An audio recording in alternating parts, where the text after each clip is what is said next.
شهر رمضان الذي أنزل فيه القرآن هدى للناس وبينات من الهدى والفرقان. السلام عليكم ورحمة الله وبركاته. الحمد لله الذي معز من أطاع ومذل من أصاب. الصلاة والسلام على نبيه المصطفى وعلى آله وصحبه أجمعين. أما بعد. ഏറെ സ്നേഹം നിറഞ്ഞ സഹോദരന്മാരെ, സഹോദരിമാരെ, പരിശുദ്ധമായ റമളാനിൻ്റെ ഏറ്റവും നല്ല സുന്ദരങ്ങളായ നിമിഷങ്ങളിലേക്ക് ചേക്കേറുകയാണ് നമ്മൾ ഓരോരുത്തരും. നമ്മളേറെ സന്തോഷിപ്പിക്കുന്ന, ആനന്ദിപ്പിക്കുന്ന ദിനരാത്രങ്ങൾ. റമളാനിൻ്റെ രാവുകളുടെ ഒരു പ്രത്യേകത, റസൂലുള്ളാഹി സ്വല്ലല്ലാഹു അലൈഹി വസല്ലം പറഞ്ഞു, എല്ലാ രാവുകളിലും അല്ലാഹു സുബ്ഹാനഹു വ തആല നരകമോചനം നൽകുന്ന ആളുകളുണ്ട് എന്നാണ്. അള്ളാഹു അതിൽ നമ്മൾ ഉൾപ്പെടുത്തട്ടെ. പരിശുദ്ധമായ റമളാനിൻ്റെ രാവുകളിൽ 30 രാവുകൾ എന്നുള്ള പേരിൽ നമ്മളൊരു പുതിയ പരമ്പര ആരംഭിക്കുകയാണ്. ഇതിൽ ഈ 30 രാവുകളും നമ്മൾ തിരുനബി സല്ലല്ലാഹു അലൈഹി വസല്ലമയോടൊപ്പം കേവലം ചില നിമിഷങ്ങൾ, രാത്രികളിലെ ഏകദേശം 10-20ഓളം മിനിറ്റുകൾ മാത്രമാണ് ഇൻഷാ അള്ളാഹ് നമ്മൾ ഇതിനു വേണ്ടി ചെലവഴിക്കുന്നത്. അള്ളാഹു ജീവിതത്തിൽ ഉപകാരപ്പെടുത്തി തിരുമാറാവട്ടെ. നബിയോടൊപ്പം 30 രാവുകൾ എന്ന് പറയുമ്പോൾ നബി സല്ലല്ലാഹു അലൈഹി വസല്ലമയുടെ ഏറ്റവും നല്ല സുന്ദരങ്ങളായ ചില നബി വർത്തമാനങ്ങളിലൂടെയാണ് നമ്മുടെ സഞ്ചാരം. സാധാരണയായി നമ്മൾ കേട്ടുപോരുന്ന ഹദീസ് വിശദീകരണങ്ങൾക്കപ്പുറത്തേക്ക് ഹദീസ് പഠനം നമുക്ക് കൂടുതൽ ആവേശമാകാനും ഹദീസ് പഠനത്തിൻ്റെ ആഴവും പരപ്പും അത്യാവശ്യമെങ്കിലും മനസ്സിലാക്കാനും ഉതകുന്ന തരത്തിലാണ് നമ്മൾ വിഷയങ്ങൾ ഇതിൽ ഉൾക്കൊള്ളിക്കുന്നത്. നബി സല്ലല്ലാഹു അലൈഹി വസല്ലമയുടെ ഹദീസുകൾ എന്ന് പറയുന്നത് വിശുദ്ധ ഖുർആനിൻ്റെ വിശദീകരണമാണ്. ഖുർആൻ അവതീർണമായ ഈ ഒരു മാസത്തിൽ ഖുർആനിന് വേണ്ടി ഖുർആൻ പാരായണം ചെയ്യാനും അതിൻ്റെ അർത്ഥങ്ങൾ മനസ്സിലാക്കാനും ഖുർആൻ നന്നായി മനഃപ്പാഠമാക്കാനും പല ആവർത്തി അതിനെ ഖത്മ് ചെയ്യാനും ഒക്കെ പരിശ്രമിക്കുമ്പോൾ ഖുർആനിൻ്റെ വിശദീകരണങ്ങളിലൂടെയും നമ്മൾ അല്പസമയം സഞ്ചരിക്കേണ്ടതുണ്ട്. തിരുനബി സല്ലല്ലാഹു അലൈഹി വസല്ലമയുടെ ജീവിതമാകുന്ന വിശദീകരണം എത്ര സുന്ദരമായാണ് ഖുർആനിനെ അള്ളാഹു വിശദീകരിച്ചത്. സുമ്മ ഇന്ന അലൈന ബയാന, അല്ല പറഞ്ഞ വിശുദ്ധ ഖുർആൻ്റെ ആയത്ത് നമുക്ക് മനഃപ്പാഠമാണ്. അതിനെ വിശദീകരിക്കുക എന്ന് പറയുന്നത് എൻ്റെ മേലുള്ള ബാധ്യതയാണ് എന്ന് റബ്ബ് പറയുമ്പോൾ എത്ര സുന്ദരമായാണ് അള്ളാഹു ആ റഹ്മത്തിനെ പൂർത്തീകരിച്ചത്. നബി സല്ലല്ലാഹു അലൈഹി വസല്ലമയുടെ ജീവിതം അത്രമേൽ സുദൃഢവും സുവ്യക്തവുമാണ്.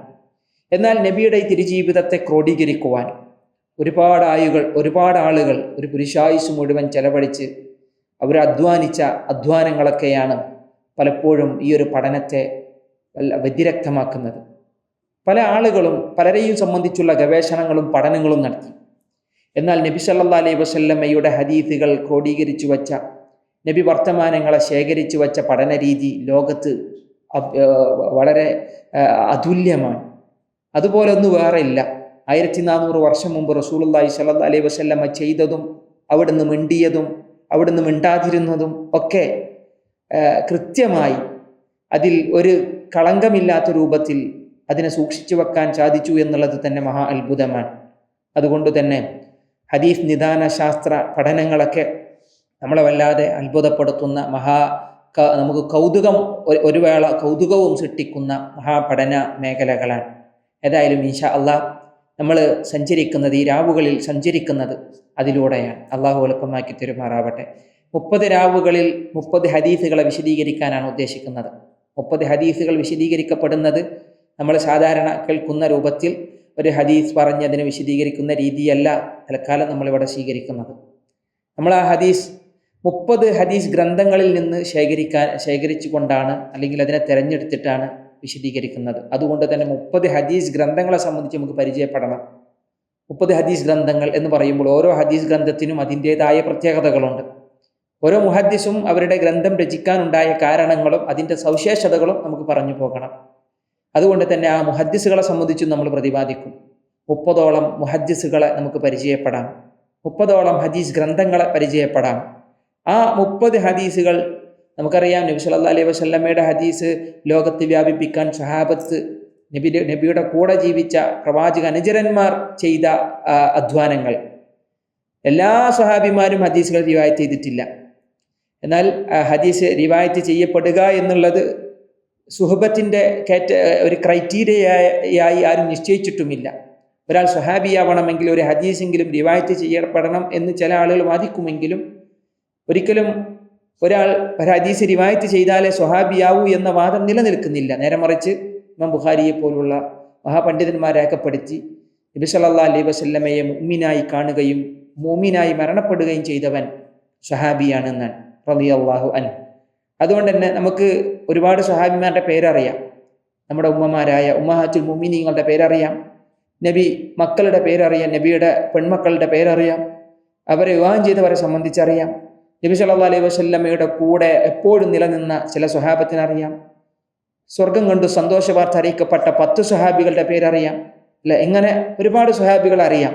എന്നാൽ ഓരോ സ്വഹാബികളും രേഖപ്പെടുത്തി വെച്ച ചില ഹദീസുകളെ കൃത്യമായി പഠിക്കുമ്പോൾ ആ സ്വഹാബികളുടെ പഠന രീതിയെ കൂടി നമുക്ക് മനസ്സിലാക്കാൻ കഴിയും.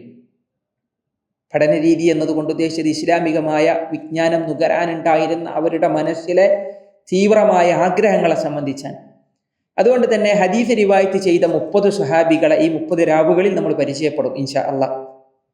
ഇമാം ബുഖാരി റഹ്മത്തുള്ളാഹി അലൈഹി അദ്ദേഹത്തിൻ്റെ ഏറ്റവും സുപ്രസിദ്ധമായ സ്വഹീഹുൽ ബുഖാരിയിൽ നിന്നാണ് നമ്മുടെ ഒന്നാമത്തെ ഹദീസ് ആരംഭിക്കുന്നത്.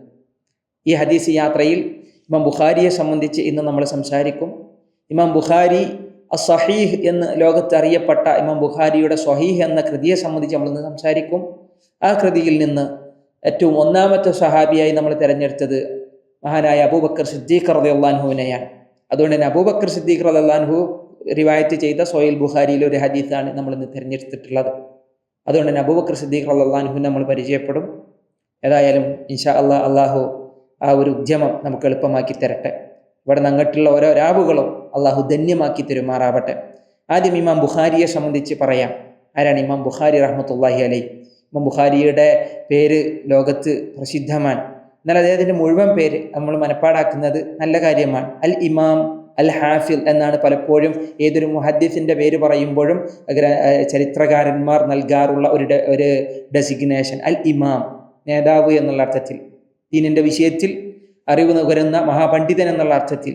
അതുപോലെ തന്നെ അൽ ഹാഫിൽ എന്ന് പറയും. നന്നായി ഖുർആൻ ഹിഫ്ളാക്കിയ ആളെയാണ് നമ്മൾ പലപ്പോഴും ഹാഫിൽ എന്ന് പറയും. പക്ഷേ ലക്ഷോപലക്ഷം ഹദീസുകൾ മനഃപ്പാടമാക്കിയ, ലക്ഷക്കണക്കിന് ഹദീസുകൾ മനഃപ്പാടമാക്കി ഖുർആനും മനഃപ്പാടമാക്കിയവരെയാണ് മഹാപണ്ഡിതന്മാർ അന്ന് അൽ ഹാഫിൽ എന്നെന്ത് ചെയ്തിട്ടുണ്ടായിരുന്നത്, വിളിച്ചു പോന്നിരുന്നത്. അതുകൊണ്ട് തന്നെ ഇമാം ബുഖാരിയുടെ ചരിത്രം രേഖപ്പെടുത്തപ്പെട്ട ഗ്രന്ഥങ്ങളിലൊക്കെ അദ്ദേഹത്തിൻ്റെ പേര് പറയുമ്പോൾ അൽ ഇമാം അൽ ഹാഫിൽ എന്ന് പറഞ്ഞിട്ടാണ് അദ്ദേഹത്തിൻ്റെ പേര് പറഞ്ഞു തുടങ്ങുന്നത്. അദ്ദേഹത്തിൻ്റെ പേര് അബു അബ്ദില്ല, അതൊരു കുനിയത്താണ്. കുനിയത്ത് എന്ന് പറഞ്ഞാൽ അവർക്കുണ്ടായിരുന്നൊരു വിളിപ്പേരാണ്. അബു അബ്ദില്ല മുഹമ്മദ് ഇബ്നു ഇസ്മായിൽ ഇബ്നു ഇബ്രാഹിം ഇബ്നു മുഗീറ ഇബ്നു ബർദിസ്ബ അൽ ജഅഫി അൽ ബുഖാരി റഹിമഹുല്ലാ. അദ്ദേഹത്തിൻ്റെ മുഴുവൻ പേരതാണ്. ഓരോ പേരിൻ്റെ ഓരോ ഭാഗം എടുത്ത് പറയുകയാണെങ്കിൽ നമുക്ക് വിശദീകരിക്കാൻ കുറേ ഉണ്ട്. പക്ഷെ നമ്മൾ വളരെ ഹ്രസ്വമാക്കിയിട്ടാണ് നമ്മുടെ ഈ ഒരു യാത്ര നമ്മൾ തുടരുന്നത്, ഈ പഠനയാത്ര നമ്മൾ മുന്നോട്ട് കൊണ്ടുപോകുന്നത്. ഇവിടെ ഇദ്ദേഹത്തിൻ്റെ പേര് പറയുമ്പോൾ ഇപ്പോൾ നമ്മൾ അബു അബ്ദില്ല പറഞ്ഞു. പേര് ഓർത്തു വെക്കാൻ ഏറ്റവും നല്ലത് നബി സല്ലല്ലാഹു അലൈഹി വസല്ലമൻ്റെ പേരാണ്. നബിൻ്റെ പേരാണ് മുഹമ്മദ്, അല്ലെ? ഇസ്മായിൽ നബിൻ്റെ പിതാമഹാന്മാരിലേക്ക് എത്തുന്നതാണ് ഇസ്മായിൽ. അതേപോലെ ഇബ്രാഹിം നബിൻ്റെ മകൻ ഇസ്മായിൽ എന്നൊക്കെയുള്ള നൽകി ആലോചിച്ച് കഴിഞ്ഞാൽ ഇമാം ബുഖാരിൻ്റെ പേര് നമുക്ക് മനഃപ്പാടമാക്കാൻ കഴിയും. പിന്നെ അതിലുള്ള പേര് അൽ മുഗീറ, ഞാൻ അഥവാ ഇബ്രാഹിമിൻ്റെ ഉപ്പ. ഇബ്രാഹിം എന്നുകൊണ്ട് ഉദ്ദേശിച്ചത് മഹാനായ ഇമാം ബുഖാരിയുടെ പിതാമഹാനാണ്. അദ്ദേഹത്തിൻ്റെ പിതാവാണ് അൽ മുഗീറ. മുഗീറ ഒരു അഗ്നി ആരാധകനായിരുന്നു, മജൂസിയായിരുന്നു. പിന്നെ അന്നത്തെ യമനിലെ അറിയപ്പെട്ട അദ്ദേഹത്തിൻ്റെ നാട്ടിൽ ബുഖാറയിലെ ഗവർണറായിരുന്നു യമാനുൽ ജഅഫി എന്ന് പറഞ്ഞ ആൾ. അതുകൊണ്ട് തന്നെ ഇമാം ബുഖാരിൻ്റെ പേര് ശ്രദ്ധിച്ചപ്പോൾ കണ്ടില്ലേ, ഇബ്രാഹിം ഇബ്നുൽ മുഗീറ അൽ ബർദിസ്ബ അൽ ജഅഫി എന്നാണ്. അൽ ജഅഫി അല്ലെങ്കിൽ ചില പണ്ഡിതന്മാർ അൽ ജുഅഫി എന്നും പറഞ്ഞിട്ടുണ്ട്. ഏതായാലും ഇദ്ദേഹത്തിൻ്റെ കരങ്ങളാൽ ഇസ്ലാം ആശ്ലേഷിക്കുകയാണ് അദ്ദേഹത്തിൻ്റെ പിതാവായ മുഗീറ ചെയ്തത്. അങ്ങനെയാണ് അൽ ജഅഫി എന്ന പേര് അദ്ദേഹത്തിൻ്റെ നാമത്തിൽ വന്നത്. പിന്നെ പേര് അൽ ബുഖാരി എന്നാണ്. ബുഖാറ എന്ന സ്ഥലത്ത് ജനിച്ചതുകൊണ്ട്, അവിടെ വളർന്നത് കൊണ്ട് അദ്ദേഹം അൽ ബുഖാരി എന്ന പേരിൽ അറിയപ്പെട്ടു. ബുഖാറ എന്ന് പറഞ്ഞാൽ നമുക്കറിയാം, പണ്ടുകാലത്ത് റഷ്യയിലെ ജയ്ഹൂൻ നദിയുടെ വടക്ക് ഭാഗത്ത് സ്ഥിതി ചെയ്തിരുന്ന സ്ഥലത്ത് അന്നത്തെ അറബികൾ മാവറ അൻ നെഹർ, അതായത് നമ്മൾ അക്കരെ എന്നൊക്കെ പറയുന്നത് പോലെ മാവറ അൻ നെഹർ എന്നുള്ള അർത്ഥത്തിലാണ് ഇത് നാടിന് പേര് വിളിച്ചിരുന്നത്. ഇന്നിപ്പോൾ അത് ഉസ്ബെക്കിസ്ഥാൻ എന്ന് പറയുന്ന രാജ്യത്താണ് എന്ത് ചെയ്യുന്നത്, അത് നിലകൊള്ളുന്നത്. ഒരുപാട് പണ്ഡിതന്മാർ, ഒട്ടനേകം പണ്ഡിത കേസരികൾ ലോകത്ത് ജനിച്ചു വീണ മണ്ണാണ് ആ പറയപ്പെട്ട നാട് എന്നാണ്. ഏതായാലും ഹിജറ 194 അദ്ദേഹം ഷവ്വാൽ മാസത്തിൽ ജനിച്ചു എന്നൊക്കെ ചില ചരിത്രകാരന്മാർ ഇമാം ബുഖാരിയെ സംബന്ധിച്ച് പറയുന്നുണ്ട്. ചെറുപ്പത്തിൽ അദ്ദേഹത്തിന് കണ്ണ് കാണാറുണ്ടായിരുന്നില്ല. അന്ധനായിരുന്നു എന്നും പിന്നെ ഉമ്മയുടെ അങ്ങേയറ്റത്തെ പ്രാർത്ഥനയാണ് അദ്ദേഹത്തിന് കാഴ്ച തിരിച്ചു കിട്ടാൻ കാരണമായത് എന്നൊക്കെ ഇമാം ദഹബി അദ്ദേഹത്തിൻ്റെ സിയറിൽ രേഖപ്പെടുത്തിയത് കാണാം. ഏതായാലും ആ കാഴ്ച ലോകത്തിനൊരു വലിയ ഉൾക്കാഴ്ചയാണ് സമ്മാനിച്ചത്, ലോകത്തിനൊരു വലിയ വെളിച്ചമാണ് സമ്മാനിച്ചത്. ഇമാം ബുഖാരി റഹ്മത്തുള്ളാഹി അലൈഹി ചെറുപ്പത്തിൽ തന്നെ ഉമ്മയാണ് വളർത്തിയത്. കാരണം വാപ്പ ചെറുപ്പത്തിൽ തന്നെ മരണപ്പെട്ടു.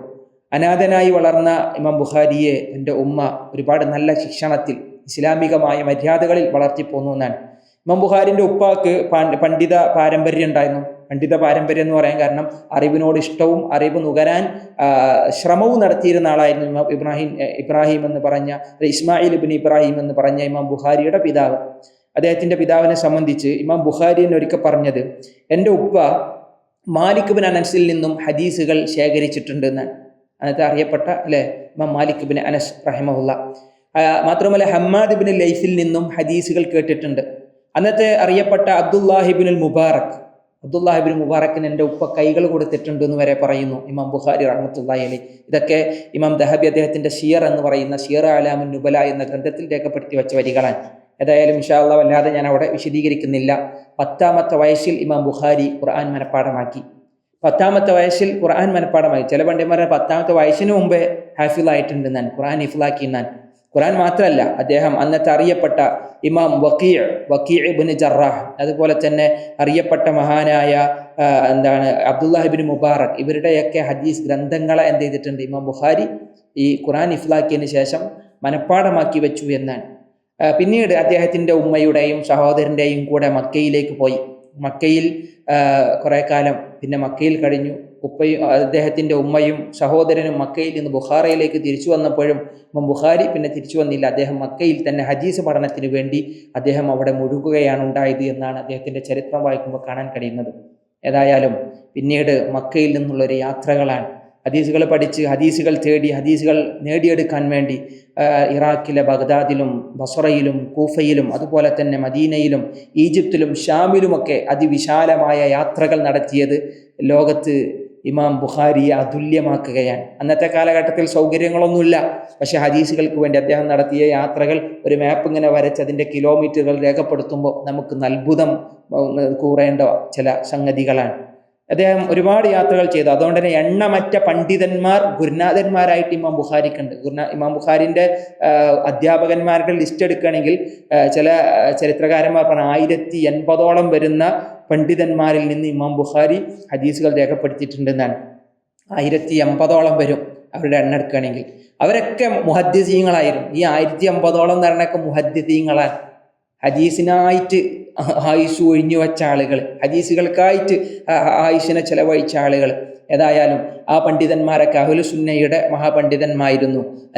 അൽ ഈമാനു ഖൗലുൻ വ അമലുൻ. ഈമാൻ എന്ന് പറഞ്ഞാൽ അത് ഖൗലാണ്, അത് പ്രവർത്തനമാണ്, അത് വാക്കുമാണ് എന്ന് പറയുന്ന അഹ്ലുസുന്നയുടെ വിശ്വാസം പേറുന്ന മുഹദ്ദിസുകളായിരുന്നു അവരൊക്കെ എന്നാണ്. ഏതായാലും അതിൽ പ്രധാനപ്പെട്ട ആളാണ് നമുക്കറിയാം മക്കി ഇബ്നു ഇബ്രാഹിം അൽ ബലക്കിയെ പോലുള്ള, അതുപോലെ തന്നെ ഇമാം അഹ്മദ് ഇബ്നു ഹംബലിനെ പോലുള്ള, അബു നുഐം ഫളൽ ഇബ്നു ദുഖൈനിനെ പോലുള്ള, മുസദ്ദദ് ഇബ്നു മുസർഹദിനെ പോലുള്ള മഹാപണ്ഡിതന്മാർ ഇമാം ബുഖാരിയുടെ അധ്യാപക ശൃംഖലയിലെ ഏറ്റവും പ്രസിദ്ധമായ കണ്ണികളാണ്. പിന്നെ അതുകൊണ്ട് തന്നെ ഇപ്പം ഇത്രയും പണ്ഡിതന്മാർ ഗുരുനാഥന്മാരായിട്ടുണ്ട് എന്ന് അറിയുമ്പോൾ തന്നെ ഇമാം ബുഖാരിക്ക് കുറേ വിദ്യാർത്ഥികളുമുണ്ട്, ഒരുപാട് വിദ്യാർത്ഥികൾ. അതിൽ ഏറ്റവും പ്രമുഖരായ വിദ്യാർത്ഥി, കാരണം നാട് മുഴുവൻ അദ്ദേഹം സഞ്ചരിച്ചിട്ടുണ്ട് ഹദീസുകൾക്ക് വേണ്ടി. അദ്ദേഹത്തിൽ നിന്ന് ഹദീസുകളും മറ്റു കാര്യങ്ങളും നേടിയെടുത്ത വിദ്യാർത്ഥികൾ എണ്ണിത്തിട്ടപ്പെടുത്താൻ നമുക്ക് സാധിക്കണമെന്നില്ല. അതിൽ പ്രധാനമാണ് ഇമാം മുസ്ലിം ഇബ്നു ഹജ്ജാജ് റഹിമഹുല്ല, ഇമാം അബൂ സുർഅ റാസി റഹിമഹുല്ല, ഇമാം അബൂ ഹാറ്റിം റാസി റഹിമഹുല്ല, ഇമാം തുർമുദി, ഇമാം നസായി, ഇമാം ഇബ്നു ഖുസൈമ ഒക്കെ.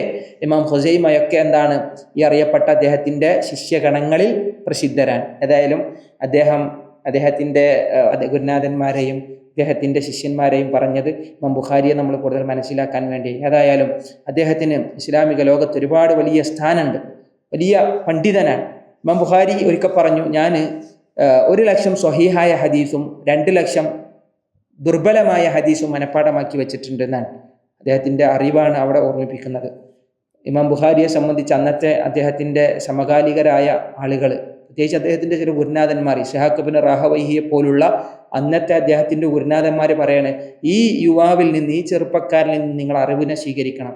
ഇദ്ദേഹം എങ്ങാനും ഹസനുൽ ബസരിയുടെ കാലത്ത് ജീവിച്ചിരുന്ന ആളായിരുന്നെങ്കിൽ ആളുകൾ ഇദ്ദേഹത്തിൽ നിന്ന് ഹദീസുകൾ നേടാൻ വേണ്ടി തിക്കും തിരക്കും കൂട്ടുമായിരുന്നു എന്നാണ് ഇസ്ഹാഖ് ഇബ്നു റാഹവൈഹി അദ്ദേഹത്തെ സംബന്ധിച്ച് പറഞ്ഞത്. ഏതായാലും ഇമാം അഹ്മദ്, നമുക്കറിയുന്ന ഇമാം അഹ്മദ് റഹിമഹുല്ലാഹ്, അദ്ദേഹത്തിൻ്റെ ഗുരുനാഥനാൻ ഇമാം അഹ്മദ് പറയാണ്, മുഹമ്മദ് ബിൻ ഇസ്മായിലിനെ പോലെ ഒരാൾ പിന്നെ ഖുറാസാനിൽ നിന്ന് ഇതുവരെ കടന്നു വന്നിട്ടില്ല എന്നാണ്, ആ നാട്ടിൽ നിന്ന് ഇതുവരെ കടന്നു വന്നിട്ടില്ല എന്നാണ് അദ്ദേഹം രേഖപ്പെടുത്തിയത്. ഇത് ഇമാം ദഹബിയൊക്കെ കുറിച്ച് വെച്ച വരികളാണ്. അങ്ങനെ അദ്ദേഹത്തെ സംബന്ധിച്ച് രേഖപ്പെടുത്തി വെട്ട ഒരുപാട് ഹദീസുകൾ കാണാം, വർത്തമാനങ്ങൾ കാണാം. ഏതായാലും നമ്മൾ അവിടെ ചുരുക്കി പറഞ്ഞു. ഇനി ഇമാം ബുഖാരിയുടെ പ്രസിദ്ധമായ ഗ്രന്ഥമാണല്ലോ അസ്-സ്വഹീഹ്. ശരിക്കും സ്വഹീഹുൽ ബുഖാരി എന്നാ പറയാം. അതിൻ്റെ യഥാർത്ഥ പേരെന്താണ്? ഗ്രന്ഥകാരനായ ഇമാം ബുഖാരി എന്താണ് സ്വഹീഹുൽ ബുഖാരിക്ക് കൊടുത്ത പേര്?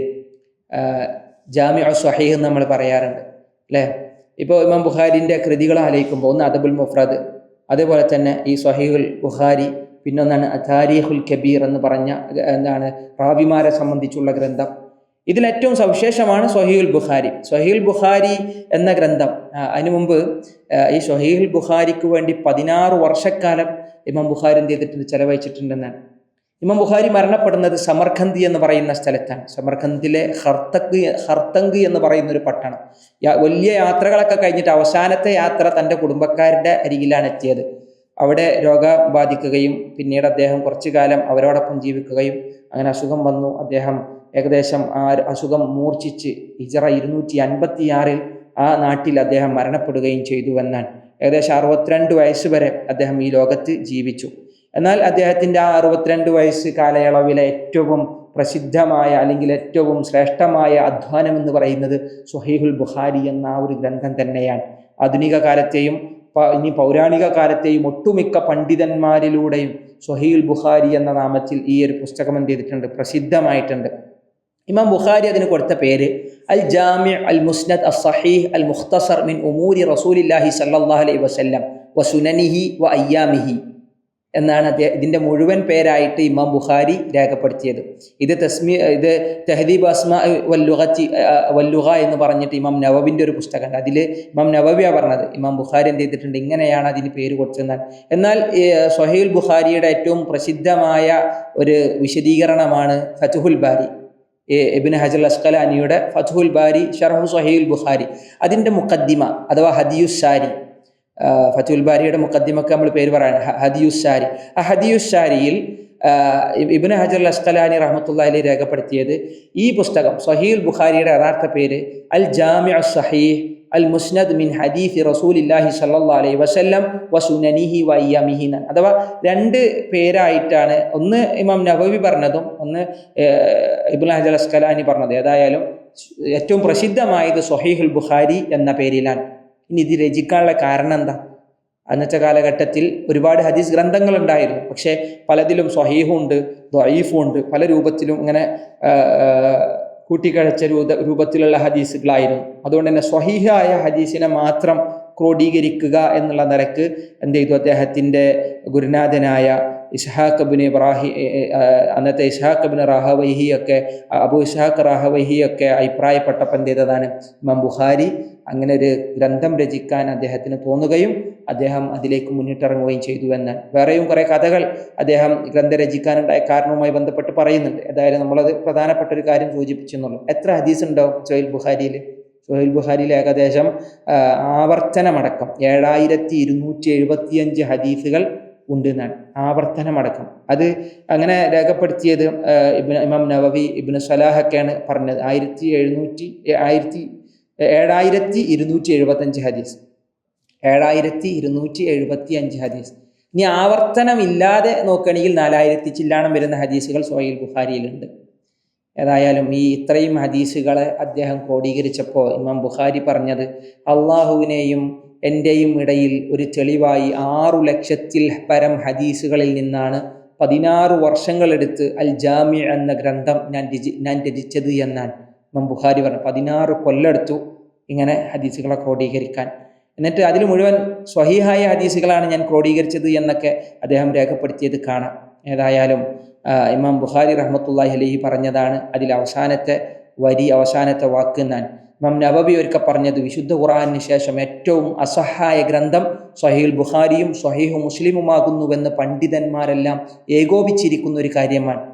പണ്ഡിതന്മാർക്ക് അതിൽ ഏകാഭിപ്രായമാണ്, അതിൽ വേറൊരു അഭിപ്രായം അവർക്കില്ല എന്നാണ്. ഏതായാലും ഈ രണ്ടെണ്ണത്തിലും ഏറ്റവും ശ്രേഷ്ഠം സ്വഹീഹുൽ ബുഖാരിയുമാണ് എന്നാണ്. ഏതായാലും കിതാബുകൾ, ബാബുകൾ എന്നുള്ള നിലക്ക് അഥവാ അധ്യായങ്ങൾ, ഉപാധ്യായങ്ങൾ എന്നുള്ള നിലക്കാണ് അതിൻ്റെ ഹദീസുകൾ അങ്ങനെ ക്രോഡീകരിച്ചു വെച്ചത് ഇമാം ബുഖാരി ഓരോ ബാബുകൾക്കും കൊടുത്ത അതിൻ്റെ തലവാചകങ്ങൾ, തലക്കെട്ടുകൾ ഇമാം ബുഖാരിയുടെ അങ്ങേയറ്റത്തെ അറിവിനെയാണ് സൂചിപ്പിക്കുന്നത്, ഫിഖഹിനെയാണ് സൂചിപ്പിക്കുന്നത് എന്നാണ് അതിൻ്റെ പഠനവുമായി ബന്ധപ്പെട്ട് നമുക്ക് മനസ്സിലാക്കാൻ കഴിയുന്നത്. ഏതായാലും ആവർത്തനമടക്കം 7275 ഹദീസുകൾ വരുന്ന ആ ഒരു ഹദീസ് ഗ്രന്ഥത്തിൽ നിന്ന് ഒറ്റ ഹദീസാണ് നമ്മൾ ഈ രാവിലെ കേൾക്കുന്നത്. അത് അബൂ ബക്കർ സിദ്ദീഖ് റളിയല്ലാഹു അൻഹു റിവായത്ത് ചെയ്ത ഹദീസാണ്. ഖാല ഹദ്ദസന ഖുതൈബത്ത് ബിൻ സഈദ് ഖാല ഹദ്ദസന ലൈസ് അൻ യസീദ് ബിൻ അബി ഹബീബ് അൻ അബിൽ ഖൈർ عن عبد الله بن عمرو عن أبي بكر الصديق رضي الله عنه أنه قال لرسول الله صلى الله عليه وسلم أبو بكر الصديق رضي الله عنه നബി സല്ലല്ലാഹു അലൈഹി വസല്ലമയോട് പറഞ്ഞു, അല്ലിംനി ദുആ, അല്ലാഹുവിൻ്റെ റസൂലേ എനിക്കൊരു ദുആ പഠിപ്പിച്ചു തരണം. അദ്ഉ ബിഹി ഫി സ്വലാത്തി, അത് എനിക്ക് എൻ്റെ നമസ്കാരത്തിൽ എനിക്ക് ചൊല്ലാൻ പറ്റണം, നമസ്കാരത്തിൽ എനിക്ക് പറയാൻ പറ്റിയൊരു ദുആ പറഞ്ഞു തരണം എന്നാണ്. ഖാല, റസൂലുള്ളാഹി പറഞ്ഞു, ഖുൽ, നീ പറയണം, അല്ലാഹുമ്മ ഇന്നി ളലംതു നഫ്സി ദുൽമൻ കസീറ, അല്ലാഹുവേ ഞാൻ എന്നോട് തന്നെ ഒരുപാട് ദ്രോഹം ചെയ്തവനാണ്. അബൂബക്കർ സിദ്ദീഖ് റളിയല്ലാഹു അൻഹുവിനാണ് കേട്ടോ റസൂലുള്ളാഹി ഈ ഹദീസ് പഠിപ്പിച്ചു കൊടുക്കുന്നത്. കുറേ ദ്രോഹം ചെയ്തവനാണ്, നോണറിയാൻ വേണ്ടി ഒരിക്കലും അല്ലാഹുവിൻ്റെ റസൂൽ പറഞ്ഞെടുക്കൂല. എത്ര സത്യസന്ധനായാലും ജീവിതത്തിൽ എത്ര ഈമാൻ ഉണ്ടായാലും മനുഷ്യനാണ്, തിന്മകൾ കടന്നു വരും, കുറ്റങ്ങളുണ്ടാകും, കുറവുകളുണ്ടാകും, ആ ബോധ്യം ഉണ്ടാവണമെന്നാണ്. അതുകൊണ്ടാണ് അള്ളാഹു ഗഫാർ എന്നും ഗഫൂർ എന്നും ഗാഫിർ എന്നും അള്ളാഹുവിൻ്റെ പേര് പറഞ്ഞത്, പാപം പൊറുക്കുന്നവനെന്ന്. ഈ റമദാനിൻ്റെ രാവിൽ അള്ളാഹു നരകമോചനം നൽകുന്നവരിൽ നമ്മൾ ഉൾപ്പെടുത്തട്ടെ. ഇവിടെ റസൂലുള്ളാഹി പഠിപ്പിച്ചു കൊടുക്കാൻ, അല്ലാഹുമ്മ ഇന്നി ളലംതു നഫ്സി ദുൽമൻ കസീറ ലാ യഗ്ഫിറു ദുനൂബ ഇല്ല അൻത്, നീയല്ലാതെ പാപം പൊറുക്കുന്നവൻ വേറെ ആരുമില്ല. നബി സല്ലല്ലാഹു അലൈഹി വസല്ലം അവിടെ പഠിപ്പിച്ചു കൊടുക്കുന്ന തൗഹീദിൻ്റെ വരികളാണ്. അള്ളാഹുവാണ് തിന്മകൾ പൊറുക്കുന്നവൻ, മാപ്പാക്കുന്നവൻ, വേറെ ആരുമില്ല. ഫഗ്ഫിർലി, റബ്ബേ നീ എനിക്ക് പുറത്തിരണേ. ഫഗ്ഫിർലി മഗ്ഫിറത്തൻ മിൻ ഇൻദിക്, നിന്റെ അരികിൽ നീ ഉത്കൃഷ്ടർക്ക് വേണ്ടി മാത്രം പാത്തുവച്ച മഗ്ഫിറത്തിനെ നീ എനിക്ക് നൽകണേ. റമദാൻ എന്ന് പറഞ്ഞാൽ ഷഹ്റുൽ മഗ്ഫിറയാണ്, പാപമോചനത്തിൻ്റെ മാസമാണ്. പ്രാർത്ഥന അധികരിപ്പിക്കുക. നബി സല്ലല്ലാഹു അലൈഹി വസല്ലമയുടെ വരി തീർന്നില്ല. നബി ആ പ്രാർത്ഥനയുടെ അവസാനം പഠിപ്പിച്ചു, വർഹംനി ഇന്നക അൻതൽ ഗഫൂറുർ റഹീം, റബ്ബേ നീ എനിക്ക് റഹ്മത്ത് ചെയ്യണേ, നീ അങ്ങേയറ്റം പാപം പൊറുക്കുന്നവനും അങ്ങേയറ്റം കരുണ ചെയ്യുന്നവനുമാണ് എന്ന് അള്ളാഹുവിനോട് പ്രാർത്ഥിക്കാൻ മഹാനായ അബൂബക്കർ സിദ്ദീഖ് റളിയല്ലാഹു അൻഹുവിന് റസൂലുള്ളാഹി സ്വല്ലല്ലാഹു അലൈഹി വസല്ലം നിർദ്ദേശം കൊടുക്കുന്നു. മനുഷ്യ സഹജമായ തിന്മകൾ, പലപ്പോഴും മാനുഷികമായി കടന്നു വരുന്ന പാപങ്ങൾ, ആ പാപങ്ങളിൽ നിന്ന് മുക്തനാവാനാണ് നബി സല്ലല്ലാഹു അലൈഹി വസല്ലമ, പാപമോചനം ചോദിക്കാനാണ് നബി സല്ലല്ലാഹു അലൈഹി വസല്ലമ അബൂബക്കർ സിദ്ദീഖ് റളിയല്ലാഹു അൻഹുവിനെ ഉപദേശിക്കുന്നത്. അബൂബക്കർ സിദ്ദീഖ് റളിയല്ലാഹു അൻഹു ആരാ? നമ്മൾ പറയും ഈമാന്റെ നിറകുടമാണ്. ഈ മുഅ്മിനീങ്ങളുടെ നേതാവാണ് അബൂബക്കർ സിദ്ദീഖ്. അസ്സിദ്ദീഖ്, സത്യസന്ധൻ എന്നാണ്. റസൂലുള്ളാഹി സ്വല്ലല്ലാഹു അലൈഹി വസല്ലമ അബൂബക്കർ സിദ്ദീഖ് റളിയല്ലാഹു അൻഹുവിനെ പുകഴ്ത്തി പറഞ്ഞ ഒരുപാട് വരികൾ ചരിത്രത്തിൽ കാണാം. ആരാ അബൂബക്കർ? അബൂബക്കറിന്റെ യഥാർത്ഥ പേരെന്താ? ഇന്നത്തെ കുട്ടികളോട് ചോദിക്കുക, അബൂബക്കർ സിദ്ദീഖ് റളിയല്ലാഹു അൻഹുവിന്റെ മുഴുവൻ പേരെന്താ? ആർക്കെങ്കിലും അറിയാം? കുറേ ആൾക്കാർക്ക് അറിയില്ല, എന്നാൽ കുറേ ആൾക്കാർക്ക് അറിയാം. അബ്ദുല്ലാഹ് ഇബ്നു ഉസ്മാൻ ഇബ്നു അബി ഖുഹാഫ അല്ലേ, ഇബ്നു ആമിർ. അബ്ദുല്ലാഹ് ഇബ്നു ഉസ്മാൻ അബി ഖുഹാഫ ഇബ്നു ആമിർ. അബ്ദുല്ല എന്നാണ് അബൂബക്കർ സിദ്ദീഖ് റളിയല്ലാഹു അൻഹുവിന്റെ യഥാർത്ഥ പേര്. അദ്ദേഹത്തിന്റെ പിതാവ് അബൂ ഖുഹാഫ, ഉസ്മാൻ അബി ഖുഹാഫ ഇബ്നു ആമിറാൻ. എന്നാൽ അബൂബക്കർ എന്നുള്ളത് വിളിപ്പേരാണ്. വേറെയും കുറേ പേരുണ്ട്. ഇപ്പോൾ സിദ്ദീഖ് എന്ന് വിളിക്കാറുണ്ട്, അതീഖ് എന്ന് വിളിക്കാറുണ്ടായിരുന്നു. അതീഖ് അബൂബക്കർ സിദ്ദീഖ് റളിയല്ലാഹു അൻഹു വിളിക്കാറുണ്ടായിരുന്നു. റസൂലുള്ളാഹി സ്വല്ലല്ലാഹു അലൈഹി വസല്ലമ ജനിച്ചിട്ട് 2 വർഷം കഴിഞ്ഞിട്ടാണ് അബൂബക്കർ സിദ്ദീഖ് റളിയല്ലാഹു അൻഹുവും ജനിക്കുന്നത്. അഥവാ ഏകദേശം AD 573 നബിനെക്കാൾ 2 വയസ്സ് ഇളയതാണ് എന്നർത്ഥം. നബി സല്ലല്ലാഹു അലൈഹി വസല്ലമയുടെ മരണശേഷം 2-2.5 വർഷക്കാലം ഇസ്ലാമിക ലോകത്തിൻ്റെ ഭരണാധികാരിയായിരുന്നു, നബിയുടെ ഖലീഫയായിരുന്നു മഹാനായ അബൂബക്കർ സിദ്ദീഖ് റളിയല്ലാഹു അൻഹു എന്നുള്ളത് നമുക്ക് ചരിത്രത്തിൽ അറിയാം. നബിയുടെ കൂടെ ഹിജ്റ വന്ന ഏക ഒരാൾ, നബിൻ്റെ കൂടെ അല്ലെ ഹിജ്റ വരാൻ വേണ്ടി കാത്തു നിൽക്കാൻ, നബിൻ്റെ കൂടെ പോകാൻ വേണ്ടി കാത്തു നിന്ന ആളാണ് മഹാനായ അബൂബക്കർ സിദ്ദീഖ് റളിയല്ലാഹു അൻഹു. അള്ളാഹു വിശുദ്ധ ഖുർആനിൽ അത് എടുത്തു പറയുകയും ചെയ്തു. 2 ആൾക്കാർ ആ ഗുഹയിൽ ഇങ്ങനെ ഇരുന്നപ്പോൾ അവരെ അള്ളാഹു സഹായിച്ചിട്ടുണ്ട് എന്നാണ്. അതിൽ കൂട്ടുകാരൻ പറഞ്ഞു, വക്കാല ലാ തഹ്സൻ ഇന്നല്ലാഹ മഅന, പേടിക്കണ്ട, അള്ളാഹ് നമ്മളോടൊപ്പമുണ്ട്, ദുഃഖിക്കണ്ട എന്ന് പറഞ്ഞ സൂറത്ത് തൗബയിലെ ആയത്ത് അബൂബക്കർ സിദ്ദീഖ് റളിയല്ലാഹു അൻഹുവിനെ കൂടി ചേർത്ത് പറഞ്ഞ ആയത്താണെന്ന് പറയുമ്പോൾ ഖിയാമത്ത് നാൾ വരെ അബൂബക്കറിന്റെ ഫളിലായി നമുക്കതിനെ ഊതിപ്പോകാവുന്ന ആയത്താണ്. ഏതായാലും അബൂബക്കർ സിദ്ദീഖ് റളിയല്ലാഹു അൻഹു റസൂലുള്ളാഹി സ്വല്ലല്ലാഹു അലൈഹി വസല്ലമയുടെ കൂട്ടുകാരനാണ്. റസൂലുള്ളാഹിക്ക് പറഞ്ഞു, ഞാൻ ഒരു കൂട്ടുകാരനെ സ്വീകരിക്കുകയാണെങ്കിൽ ഞാൻ അബൂബക്കറിനെ ലത്തഖസ്തു അബൂബക്കർ ഖലീല, പക്ഷേ ഉഖുവത്തുൽ ഇസ്ലാം, ഇസ്ലാമിക സഹോദരൻ എന്ന് പറയുന്നത് അതിലും വിശിഷ്ടമാണ് എന്നാണ് എൻ്റെ സഹോദരൻ എന്നുള്ള നിലക്കാൻ റസൂലുള്ളാഹി സ്വല്ലല്ലാഹു അലൈഹി വസല്ലം പറഞ്ഞത്.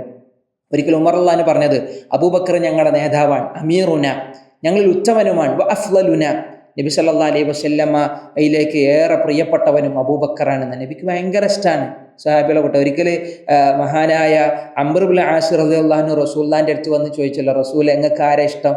റസൂലുള്ള പറഞ്ഞു, ജനങ്ങളിൽ വെച്ച് എനിക്കിഷ്ടം ആയിഷയെയാണ്, ആയിഷ ബീവിനെയാണെന്ന് റളിയല്ലാഹു അൻഹ. അപ്പോൾ ചോദിക്കുകയാണ്, അല്ല ആണുങ്ങളുടെ കൂട്ടത്തിലാരാണ്? മിനർ റിജാൽ ഖാല അബൂഹ, എനിക്ക് ആയിഷയുടെ പിതാവിനെ അഥവാ അവളുടെ ബാപ്പയെയാണ് എനിക്കിഷ്ടം എന്ന് റസൂലുള്ള പറയുമ്പോൾ നബിക്ക് ഭയങ്കര സ്നേഹമായിരുന്നു അവരെ എന്നാണ്. അതിൽ ഹിജറ 53 അല്ലെങ്കിൽ ഹിജറ 54, ഹിജറ 55 അവർ മരണപ്പെട്ടു എന്നൊക്കെയാണ് പല അഭിപ്രായങ്ങൾ രേഖപ്പെടുത്തപ്പെട്ടിട്ടുള്ളത്. ഏതായാലും ഉമർ റളിയല്ലാഹു അൻഹു ആയിരുന്നു അബൂബക്കർ സിദ്ദീഖ് റളിയല്ലാഹു അൻഹുവിൻ്റെ ജനാസക്ക് ഇമാം നിന്നത്. ആയിഷ ബീവിയുടെ വീട്ടിൽ നബി സല്ലല്ലാഹു അലൈഹി വസല്ലമയുടെ ആ ഒരു ഹുജറയിൽ നബിയോടൊപ്പം അബൂബക്കർ സിദ്ദീഖ് റളിയല്ലാഹു അൻഹുവും മറമാടപ്പെട്ടു എന്നുള്ളത് നമ്മൾ കണ്ടവരാണ്. നമ്മൾ പലരും അവിടുത്തെ ഖബറിലേക്ക് സലാം പറഞ്ഞ് പോന്നവരാണ് എന്നുള്ളതാണ്. ഏതായാലും ഒരുപാട് ശ്രേഷ്ഠതകൾ അബൂബക്കർ സിദ്ദീഖ് റളിയല്ലാഹു അൻഹുവുമായി ബന്ധപ്പെട്ട് നമുക്ക് ഹദീസുകളിൽ കാണാം. അല്ലാഹു സുബ്ഹാനഹു വ തആല തൃപ്തിപ്പെടട്ടെ, അള്ളാഹുവിൻ്റെ തൃപ്തിക്ക് പാത്രീഭൂതമാക്കട്ടെ. നമ്മൾ പറഞ്ഞ ഹദീസ് ഒന്നുകൂടി ഓർക്കുക. നബിയോട് ചോദിച്ചത്, നബിയെ എനിക്ക് നമസ്കാരത്തിൽ ചൊല്ലാൻ പറ്റിയ ഒരു ദുആ പറഞ്ഞു തരണം. അത് ഫർദ് നമസ്കാരമായാലും സുന്നത്ത് നമസ്കാരമായാലും ഈ പ്രാർത്ഥനയെ ഒരാൾക്ക് പ്രാർത്ഥിക്കാമെന്നാണ് മുഹദ്ദിസുകൾ അതിനെ സംബന്ധിച്ച് പ്രതിപാദിക്കുന്നത്. അത് എപ്പോഴാണ് പ്രാർത്ഥിക്കുക എന്നുള്ളതാണ് പിന്നെ ചിലർക്ക് സംശയം വരിക. എന്നാൽ ആ ഹദീസിൽ ഒരിക്കലും ഇന്ന സമയത്ത് നമസ്കാരത്തിൻ്റെ ഇന്ന സുജൂദിൽ അല്ലെങ്കിൽ അത് റുക്കൂവിന് ശേഷം അല്ലെങ്കിൽ റുക്കൂയിൽ അതല്ലെങ്കിൽ അത് തശഹൂദിൽ പ്രാർത്ഥിക്കണം എന്ന് റസൂലുള്ളാഹി അവിടെ പ്രത്യേകമാക്കി എടുത്ത് പറഞ്ഞിട്ടില്ല. അതുകൊണ്ട് തന്നെ ചില പണ്ഡിതന്മാർ പറഞ്ഞു സലാം വീട്ടുന്നതിന് മുമ്പ്. ഇമാം ബുഖാരി ഈ ഹദീസ് കൊണ്ടുവരുമ്പോൾ സലാം വീട്ടുന്നതിന് മുമ്പുള്ള പ്രാർത്ഥന എന്നുള്ള ബാബിൻ്റെ ചോട്ടിലാണ് ഇത് കൊണ്ടുവന്നത്. അഥവാ തശഹൂദിൽ നമ്മൾ തഹിയ്യാത്തൊക്കെ കഴിഞ്ഞതിന് ശേഷം ഈ പ്രാർത്ഥന പ്രാർത്ഥിക്കാമെന്ന് ചില പണ്ഡിതന്മാർ അഭിപ്രായപ്പെടുന്നു. എന്നാൽ വേറെ ചില പണ്ഡിതന്മാർ പറഞ്ഞു അത് സുജൂദിൽ പ്രാർത്ഥിച്ചാലും കുഴപ്പമില്ല, ഒരാൾക്ക് വേണമെങ്കിൽ സുജൂദിലും ആ പ്രാർത്ഥനയെ പ്രാർത്ഥിക്കാമെന്നാണ്. സലാം വീട്ടുന്നതിന് മുമ്പായി അത്തഹിയ്യാത്തിൽ അവസാനത്തിലും ഇത് പ്രാർത്ഥിക്കാമെന്നാണ് അതിൽ നിന്നൊക്കെ നമ്മൾ മനസ്സിലാക്കുന്നത്. ഏതായാലും ഇബ്നു ദഖീഖിൽ ഈദിനെ പോലുള്ള ഇജ്മാ ഒക്കെ പറയുന്ന മഹാപണ്ഡിതന്മാർ പറഞ്ഞത് അത് അത്തഹിയ്യാത്തിൽ പ്രാർത്ഥിക്കുന്നതായിരിക്കും ഏറ്റവും ഉത്തമം എന്നാണ്. അല്ലാഹു അലം. ഈ ഹദീസ് ഒരു വലിയ സുപ്രധാനമായ ഒരു കാര്യമാണ് നമ്മളെ പഠിപ്പിക്കുന്നത്. നമ്മുടെ ജീവിതത്തിൽ കുറ്റങ്ങളുണ്ടാകും, കുറവുകളുണ്ടാകും, ആരും അതിൽ നിന്ന് മുക്തരല്ല. മഹാനായ അബൂബക്കർ സിദ്ദീഖ് റളിയല്ലാഹു അൻഹുവിനോട് റസൂലുള്ളാഹി പറയാൻ, ഖുൽ നീ പറയണം എന്നാണ്, അല്ലാഹുമ്മ ഇന്നി ളലംതു നഫ്സി ദുൽമൻ കസീറ, അല്ലാഹുവേ ഞാൻ ധാരാളം തെറ്റുകൾ ചെയ്തു പോയവനാണ് എന്ന് പറയുമ്പോൾ ചെയ്തു പോയ തെറ്റുകളെ സംബന്ധിച്ചുള്ള ബോധ്യവും അത് ഏറ്റു പറയാനുള്ള തൻ്റെ ഇടവും ഒരു വിശ്വാസി എന്ന നിലക്ക് നമ്മുടെ മനസ്സുകളിൽ ഉണ്ടാവണമെന്നാണ് ഇതെല്ലാം നമ്മളെ ഓർമ്മിപ്പിക്കുന്നത്. അള്ളാഹുവിൻ്റെ തൗഹീദിനെ ഓർമ്മിപ്പിക്കുന്ന ഹദീസ് കൂടിയാണ് അത് എന്ന് പറയേണ്ടതില്ലല്ലോ.